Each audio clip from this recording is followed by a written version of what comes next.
Assalomu alaykum, hurmatli yig'ilish qatnashchilari. Biz asosan o'zi kredit so'rab murojaat qilgan ekansizlar. Endi o'zimizda asosan 4 ta yo'nalishda kreditimiz bor.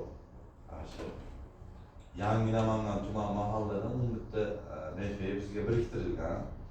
Shu 10 bitta mahalladan endi kredit olsani hozirgi holatda 4 ta yo'nalish kreditimiz bor.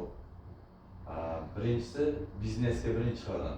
O'sha 1 yil muddatga 5 million so'mgacha beramiz 25%dan. Ikkinchisi biznesga ko'mak.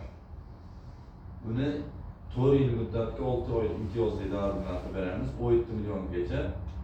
Uchinchi yo'nalishimiz mahalla loyihasi. 5 yil muddatga 2 yil imtiyozli davr bilan 25%dan qilib berildi.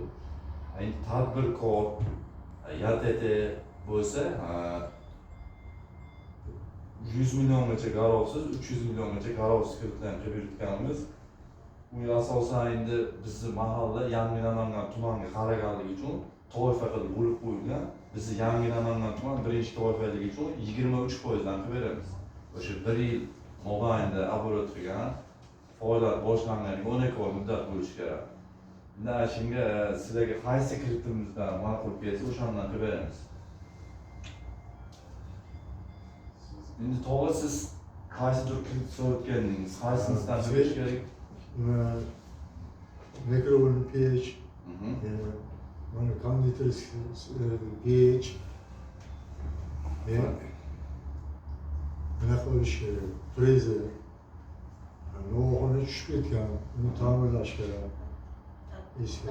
Sizga endi qaysi yo'nalishimiz? Mana ikkinchi loyihadan-da 17 milliongacha qilib berib sarfladim, 17 ikkita qilish kerak.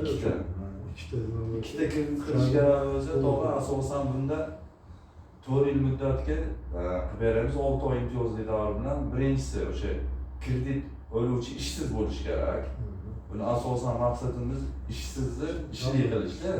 O'sha ishsiz odamga bitta o'g'limizni pasport kopiyalarni yana bittasini kimga oladigan bo'ldingiz?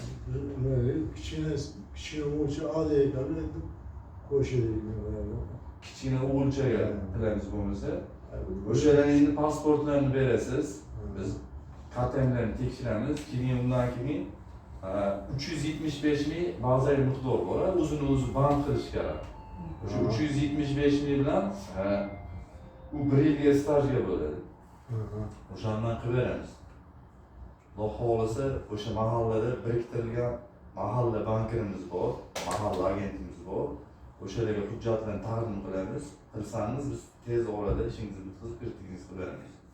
Yana birorta mahalladan bormi? Yangi Namangan tumanida ehtiyot qilib beramiz yana.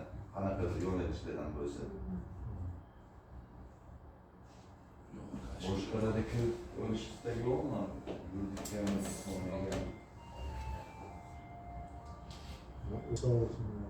rahmat. Alloh nega ming bor rahmat. Uzr,